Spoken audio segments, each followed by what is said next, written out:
Ya hablando de electricidad, algo que viene en el examen es la ley de Ohm. Un científico estudioso de los fenómenos eléctricos y relaciona a tres elementos. Aquí los voy a ilustrar, ¿sí? Involucra el voltaje, en física lo vamos a abreviar con una V mayúscula. También al voltaje se le conoce como diferencia de potencial y su unidad de medida es el volt, lo vamos a abreviar con V minúscula. R es la resistencia, R mayúscula es resistencia, su unidad de medida es el ohm y se abrevia con esa letra griega omega, ¿sí? Significa ohm. I mayúscula es intensidad de corriente eléctrica o simplemente corriente eléctrica, se va a medir en amper y lo abreviamos con una A mayúscula. Estas son las tres variables que relaciona ohm. Rápidamente, pues el voltaje tiene que ver con el trabajo que hace una carga eléctrica para ir de un lugar a otro, ¿sí? La resistencia pues es cuando un material se opone al paso de corriente eléctrica, ¿sí? Todos los, por ejemplo, un foco, cualquier electrodoméstico que se conecte a una corriente es una resistencia. Tiene que oponerse un poco al paso de corriente, pues para que funcione. Si no se opone, como por ejemplo un foco fundido, pues no prende, porque no está oponiendo, no se está oponiendo al paso de electricidad, simplemente la está dejando pasar, por lo tanto no funciona, ¿sí? Y la intensidad de corriente, pues habla de que cierta carga pasa por un conductor en determinado tiempo. Entonces la ley de Ohm matemáticamente se expresa así: voltaje igual a resistencia por intensidad, ¿sí? Esa es la ecuación, pero ¿qué significa? Aquí lo que nos dice es que el voltaje y la intensidad son directamente proporcionales. ¿Por qué? Porque si hago pasar más corriente, pues es obvio que va a haber más voltaje. Si hago pasar menos corriente, va a haber menos voltaje. Son directamente proporcionales, ¿sí? Ahora, la resistencia y el voltaje también son directamente proporcionales. Un objeto que tenga más resistencia se requiere para su funcionamiento más voltaje y viceversa, menos resistencia requiere menos voltaje. Ahora, ¿cómo son la resistencia y la intensidad? Van a ser inversas, estas dos van a ser inversamente proporcionales.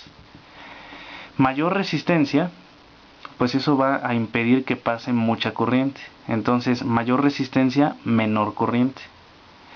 Y menor resistencia, si este se opone menos, pues va a pasar más corriente. Entonces, menor resistencia, más corriente.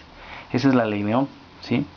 Entonces, esta es la ecuación. Ahora, como también es una fórmula que tiene tres elementos, podemos utilizar nuestro triángulo de despejes en este orden: RBI. Ahora, una regla mnemotécnica para que se lo aprendan, yo me lo aprendí en la prepa así, ¿no? Victoria, reina de Inglaterra. Así nos aprendemos la ecuación original. Victoria, reina de Inglaterra, ¿no? Entonces, por ejemplo, aquí está el triangulito que les decía. Si en un problema te piden voltaje, pues nada más tapas la B. Recuerda que si una letra está al lado de la otra es multiplicación, si una letra está encima de la otra es división. Entonces, si nos piden voltaje o diferencia de potencial, tapamos la B y sería resistencia por intensidad. Si nos piden resistencia, tapamos la R y sería voltaje sobre intensidad. Si nos piden la corriente, tapamos la I y sería voltaje sobre resistencia. Apliquemos esto aprendido en un pequeño problema que dice: ¿cuál es la intensidad de corriente que circula por un conductor de 20 ohms de resistencia cuando se aplica en sus extremos una diferencia de potencial de 220 volts? Entonces, saquemos los datos.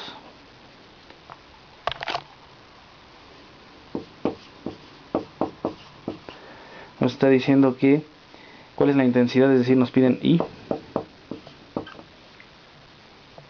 por un conductor de 20 ohms. Los ohms dijimos que son unidades de resistencia, 20 ohms.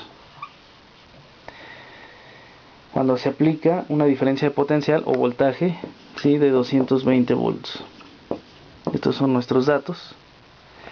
La fórmula, pues viendo nuestro triangulito, nos piden la I, tapamos la I, sería voltaje entre resistencia.